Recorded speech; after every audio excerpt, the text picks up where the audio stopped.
はよう。ねてめえか。俺様系。ひえ。どうした？え、高明だよ。かあ。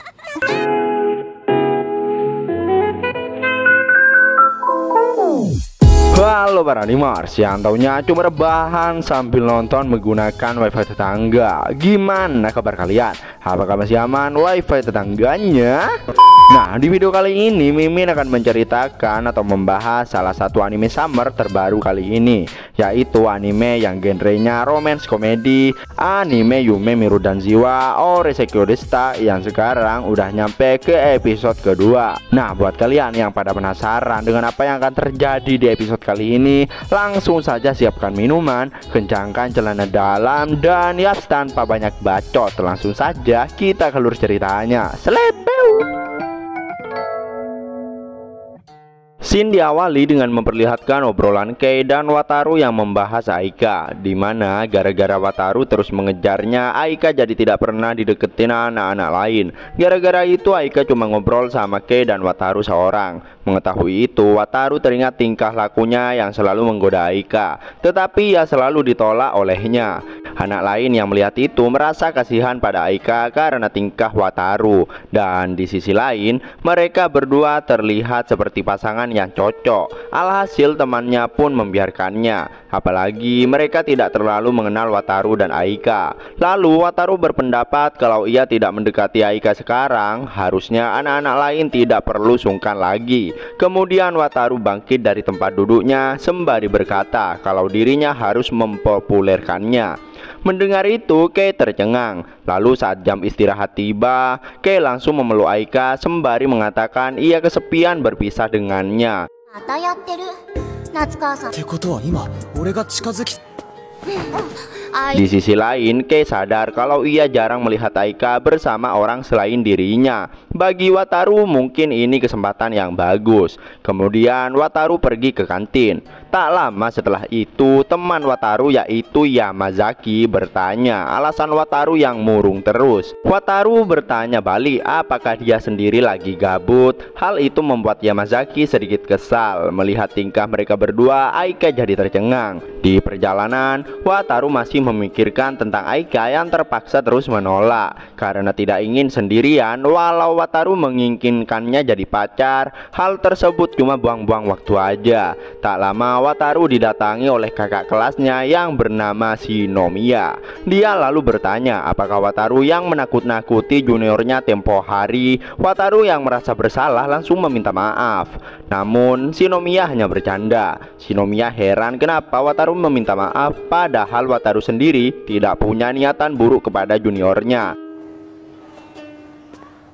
夢見たところで Wataru mengerti telah menakutinya. Meski gadis yang ditakutinya lugu, tapi dia adalah kakak kelasnya. Selain itu, umumnya tindakan Wataru patut mendapat pujian. Mendengar itu, Wataru jadi lega, lalu minta maaf lagi dan pamit pergi.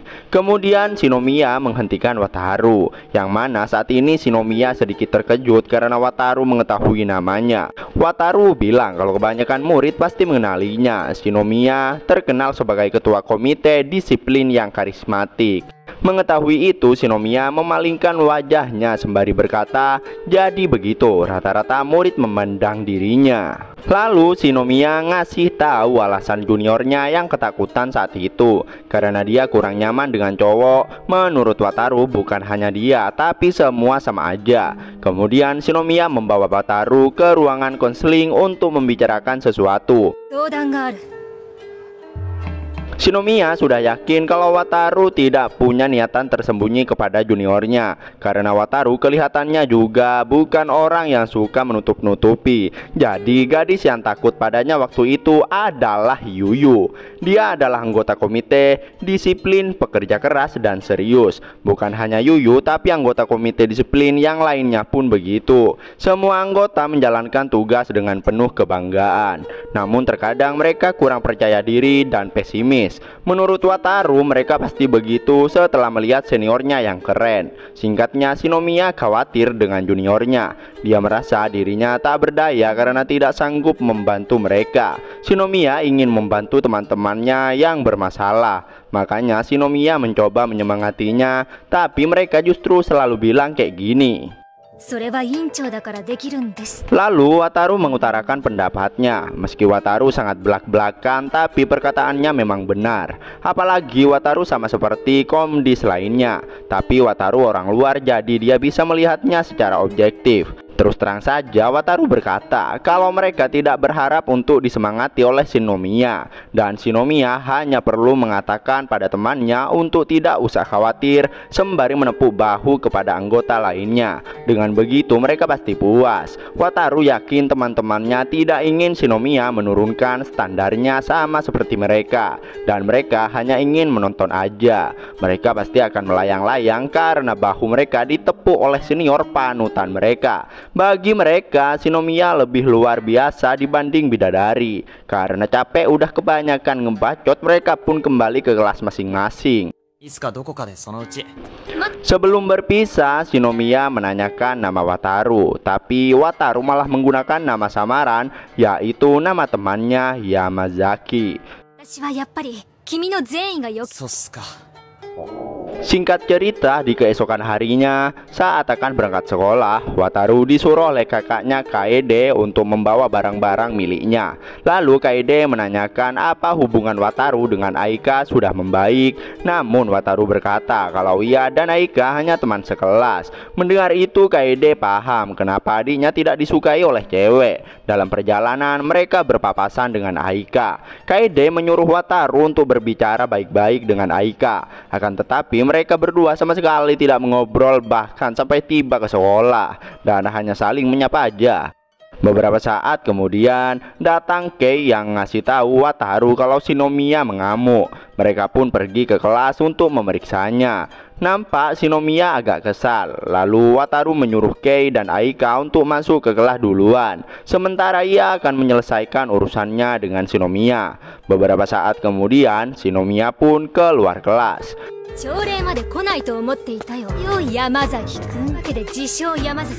Dia meminta Wataru untuk menemunya di ruang konseling saat istirahat siang nanti. Setelah itu Shinomiya bersama Yuyu langsung kembali ke kelasnya. Tak lama setelah itu datang Yamazaki yang langsung mengeluarkan jurus andalan pada Wataru karena Wataru sudah mengatasnamakan dirinya tanpa izin. Meski begitu, Yamazaki tetap senang karena Shinomiya yang merupakan tipenya sudah memanggil namanya. Singkat waktu, jam istirahat pun telah tiba. Ketika Wataru akan pergi menemui Shinomiya, Kei merangkulnya dari belakang dan bertanya bagaimana Wataru mengenal Shinomiya. Wataru pun bilang kalau ceritanya sangat panjang dan dirinya menggunakan nama palsu. Setelah itu, Wataru menemui Shinomiya sambil membawakan roti hangat. Hal itu Wataru lakukan bukan sebagai permintaan maaf, tapi Wataru menyesal karena melewatkan makan siangnya beberapa hari lalu. Maka dari itu, agar kejadian itu tak terulang kembali, Wataru sudah membeli roti hangat 2 bungkus. Namun ternyata di situ juga ada Yuyu. Karena rotinya hanya ada 2, Wataru pun memberikan coklat segitiga simpanannya pada Yuyu. Namun Yuyu malu untuk mengambilnya, jadi Shinomiya yang mengambilkannya. Setelah selesai makan, Shinomiya langsung masuk ke topik pembahasan, yaitu alasan Wataru berbohong. Wataru pun bilang alasannya. Terus terang saja, jika sampai ketua kombis mengenal nama aslinya, firasat Wataru bilang hal itu hanya akan membawa sial.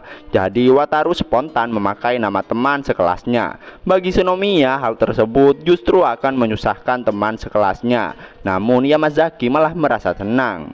Meski demikian, Shinomiya tak paham kenapa ada murid yang merasa senang dan ada yang tidak. Sedangkan Yuyu terlihat paham alasan Yamazaki merasa senang. Menurut Shinomiya, memalsukan nama itu perilaku tercela. Dirinya menasihati Wataru untuk berhati-hati lain kali. Singkat cerita, karena semua masalah sudah diselesaikan, Wataru pun pamit pergi. Setibanya di kelas, Wataru senang melihat Aika yang sudah mengobrol dengan anak-anak lain, begitu juga Kei. Kala itu Aika dan para besti sedang membahas adiknya Aika yang sangat imut. Mereka juga ingin mempunyai adik perempuan. Setelah itu Kei ikut nimbrung sedangkan Wataru melamun sendiri.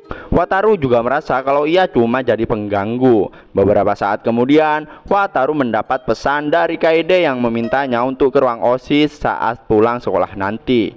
Tak hanya itu, Kaede juga mengancam Wataru agar tidak kabur. Alhasil ketika pulang sekolah, Wataru langsung pergi ke ruangan OSIS. Di sana Kaede meminta bantuan Wataru untuk menyusun dokumen. Karena ya si Wataru ini pandai dalam menyusun dokumen, mau tak mau Wataru pun melakukannya. Terlebih Kaede sudah membantunya dalam menutupi pemalsuan umur. Jadi sekarang waktunya Wataru balas budi. Mendengar itu, anggota lain menyebut Wataru anak yang nakal. Wataru langsung membalas kalau ia cuma warga desa yang rajin dan bekerja keras. Tapi Wataru sendiri tinggal di kota. Setelah Wataru selesai menyusun dokumen, mereka pun memujinya karena Wataru memang cekatan dan presisi, tata letak pun mudah dipahami.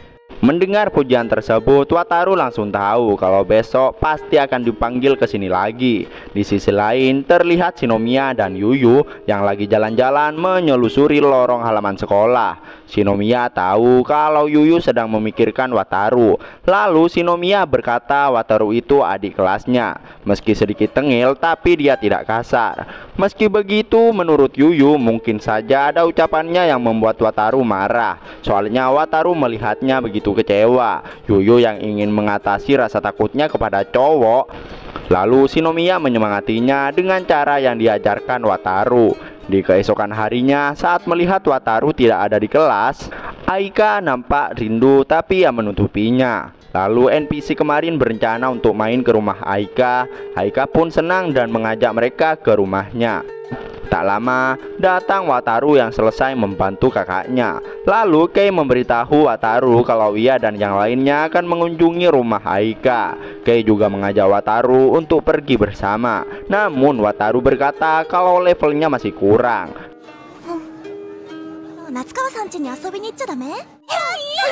Di saat bersamaan muncul Yamazaki yang berkata kalau rumah Aika itu bukanlah dungeon. Sepulang sekolah, Wataru sangat malas untuk pergi ke ruang OSIS, tapi mau gak mau dia harus melakukannya. Kemudian Aika mendekatinya dan bertanya, apa yakin Wataru tidak mau main ke rumahnya? Di saat bersamaan datang Shinomiya yang langsung meminjam Wataru dari Aika. Shinomiya berterima kasih karena berkat saran Wataru itu dapat membantu Yuyu. Tapi muncul masalah baru, yaitu Yuyu stres karena Wataru terlihat tidak memahami maksudnya.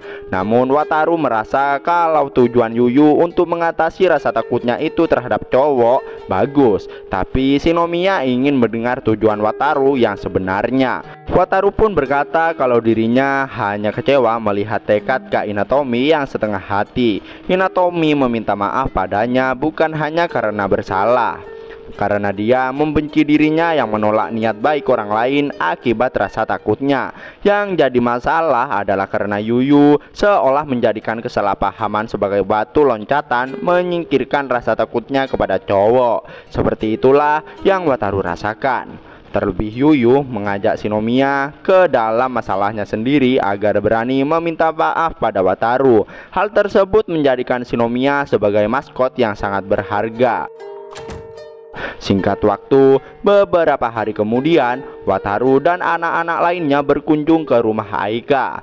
Melihat tadi Aika yang sangat imut, para cewek langsung mendapatkan kekuatan yang melampaui kegelapan. Dan Wataru juga memperkenalkan diri sebagai Takaki pada adiknya Aika. Takaki? Itadakimashou ka.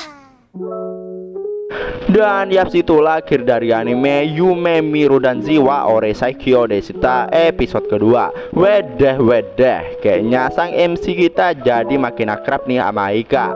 Bahkan juga akrab dengan ciwi-ciwi yang lainnya.